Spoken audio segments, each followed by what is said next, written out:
Hello everyone, after the triple electric release we are now getting Florence, a Hydro doll who pretty much completes the mono Hydro team comp. Is it just me or does Hydro seem to be having a zoo meta? Anyone else noticed? Springfield, Nikita and now Florence all summon different creatures on the field. Something to think about. Anyway, Florence is a familiar and popular doll from GFL1 and many like her design, but is she good in GFL2? We'll have to check out her skill kit, team synergy and dupes to figure everything out. What's her meta standing, what's her best pulling breakpoints and what's her value in your account, etc. So without any more yapping, let's start. I'll try to keep this one short. Starting with the TLDR version always. Florence is a Hydro support doll with pistol weapon. She is a summoner just like Nikita and she summons a bear. Her main role is of a sub DPS, Hydro buffer and debuff dispeller. She also brings the defense down debuff to a mono Hydro team comp which is always needed. And her summon provides counter attack. So why do we need another Hydro support unit if we already have a Springfield, you may ask? While Springfield gives your units a lot of extra HP, the core mechanic of Florence is to trade that HP for more damage onto your Hydro dolls. Since Florence actually reduces your HP to give you those damage buffs, you pretty much never want to play her without Springfield, which kinda restricts her team versatility, and also her best buff target is Nikita over Tololo, since Tololo acts 3 times per turn and can burn through her HP much faster than Nikita, who's a safer bet for Florence. Springfield plus Florence plus Nikita is the trio you want to play if you are pulling Florence. You can definitely buff Tololo as well, it's just a bit more risky as I mentioned, but with a good Springfield that's also manageable. So how much worth is it to actually pull her? In my opinion, you pull her either for waifu reasons, I think that's understandable, right? Or if you are going for a mostly mono Hydro team. Note here that CN meta wise, mono Hydro teams aren't the best.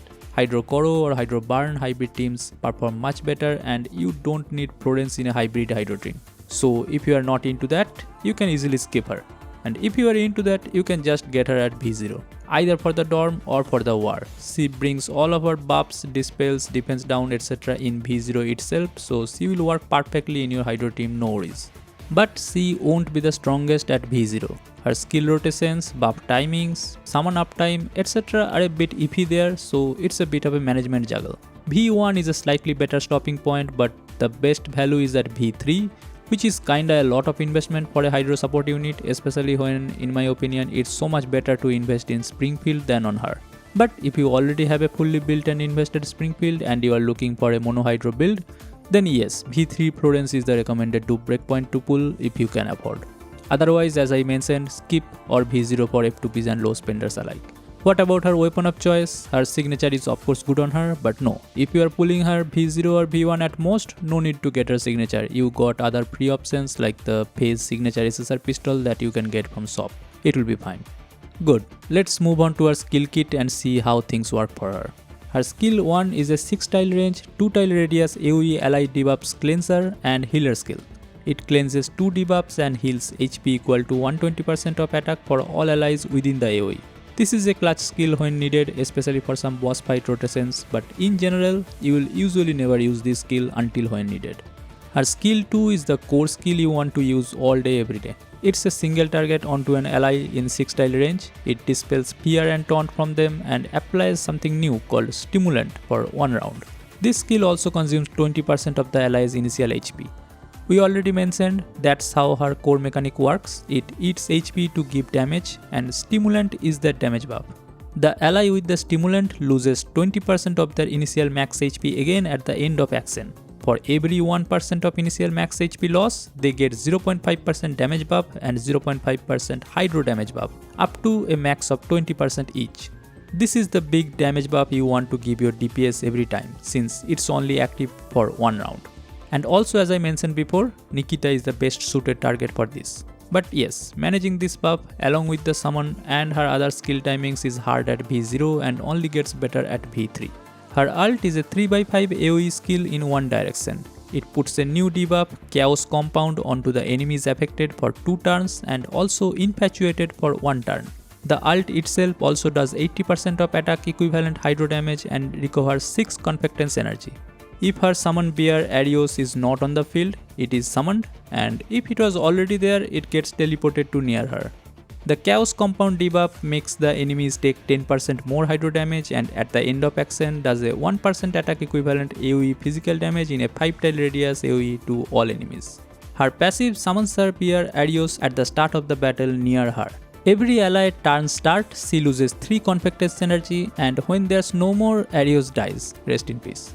You see, none of her skills have cooldowns or any Confectance cost. But still, this passive makes it hard to manage the uptime of her summon along with her skills. Other than that, at the end of action, if Arios is alive, it cleanses Taunt, Fear, Infatuated and Stun from the bear. Let's look at what the bear does then. It got one active skill. It applies the same Chaos Compound debuff onto the enemy closest to Florence for 2 turns and does 80% attack hydro damage and also applies Taunt for 1 turn. But the best is in its passive skill. Arios takes all damage instead of Florence. Whenever Arios or Florence takes damage, Arios can counter-attack doing 80% attack equivalent hydro damage and it can counter-attack twice per round. Also, every time Arios takes damage, it gains 1 stack of Mark of Shame and when it reaches 5 stacks, then it gets converted to Tremor of Despair, which sends the bear into a berserk state, increasing its attack by 20%, doubling the damage multiplier of its active skill and increasing damage towards targets with the infatuated effect by 10%. When Arios dies, this berserk state is reset.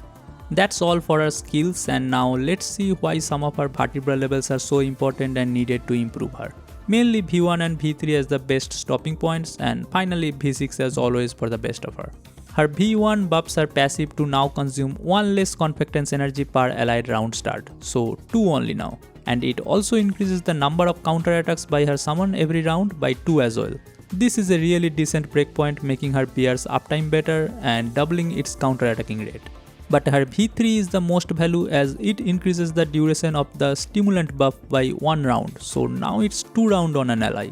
It also gains a new effect. If the ally with the stimulant's HP drops below 30% at the end of action, they are healed equivalent to 100% of Florence's attack. This is the best stopping point for her dupes if you really want to make her competitive in the meta. It makes her buff management so much better alongside her summon, and now you can also potentially juggle buffing 2 different DPSs if you want to. And lastly, by V6 she becomes really good, pretty tanky with her summon pair, and the bear's berserk state is also buffed to do more damage. Its counter attacks are buffed, healings are buffed, overall a huge buff all around to make it worth the investment if you intend to go this far. About her weapon choices, as mentioned before, her signature weapon Yasuo is the best in slot. It especially helps Nikita and her summon Kulik to do more damage. Unfortunately, since Springfield's Hawk is not an entity summon, it doesn't get the same buff. But it is not really recommended to pull for if you are going for a low investment build. You can absolutely work with giving her the standard SSR pistol Hestia, which is Phase signature. While it's not a perfect fit, you don't need a perfect fit, it's fine for her. The Battle Pass pistol is also another choice if you want to buff her healing, and the best SR F2P choice would be Stechkin, as it's the best of all available options there. Moving on to her build, her best weapon attachment set choice is going to be Phase Strike. You can use Hydro Boost as well if you got a good set for that. Her stat priorities are the standard attack percentage, then flat attack followed by crit rate and then crit damage. You want to target around 3500 plus attack, 80% crit rate and about 135% crit damage for an endgame full build. Her best in slot fixed keys are Sensitivity Boost to apply defense down 2, Repost's Reward to boost Arios' counter attack, and Fatal Thrill to start with full Confectance index. As for the common keys, besides her own, she can use Cheetah, Macchiato or any other attack percent and crit percent keys. She has 2 different skill rotation in general. V0 is not the most optimal and it can look like this. Your primary target with her skill 2 should be Nikita first. At V1 plus, you can use the ult every 3 rounds, but only at V3 does the skill 2 buff duration also extend to 2 rounds. The skill rotation can look like this then, and you can potentially use her skill 2 on 2 different DPSs if you want to. Remember, her skill 1 is not shown in these rotations, but it has got great healing and debuff cleansing effects which you can use as required for the fights you are in. As for her team synergies, she has almost no place outside the Hydro comp. Springfield is a must alongside, otherwise your units are probably gonna die. Nikita is her best skill to target, so this becomes the best Hydro trio to play in a Florence comp. Tololo of course is the next DPS of choice, and at V3 plus Florence, you can opt to buff both Nikita and Tololo if needed. And the last slot you got 2 options, Sabrina and Jaui. Both are flex choices, so you can go for any one of them. Sabrina for more sustainability, and Joey for more movement flexibility. If you do want to build a hybrid team with the trio mentioned before, you can add Klukai plus Peritia for the Corrosion hybrid or QJ plus Vector for the Burn hybrid. But again, you would be better off having Tololo instead of Florence in here for the full team comp, and you don't need to pull Florence if you are only going to build hybrid teams. That's kinda all about Florence. In my opinion, if you are F2P or a low spender, you can pretty easily skip her if you are not into mono hydro comp and you already got a good spring fill. If you want to pull her though, start at just V0, as I believe that's sufficient to get all of her core mechanisms unlocked and be able to utilize her in the team. Next best breakpoint is at V1, as we saw. It helps your summon uptime and damage and gives you better rotation. V3 is the dupe you want to stop at if you are trying to get Florence at her optimal value. I know it's a lot of investment, and that's why I wouldn't recommend this to F2Ps and low spenders and only to whales. And when you are whaling, you can go for V6 as always to max her out. Feel free to get her signature weapon at any point after her V3 to make her even better. Also, don't forget to level up and unlock her remolding core passives and the stat boosts. That is all. That concludes our review of Florence. She is a nice fit in the mono hydro team comp if you are interested, but also not a must pull to get things to work. But do let me know if you are pulling or skipping her and why. In any case, if you have enjoyed this video and found it helpful, feel free to drop a like and subscribe. Also hit the new hype button, that's helpful too. And as always, if you want to be a part of this channel's community, you have the option to join the channel membership or even send a super thanks. I appreciate each and every one of you. Thanks for watching and stay tuned for more Girls Frontline 2 content. I'll catch you later. Goodbye.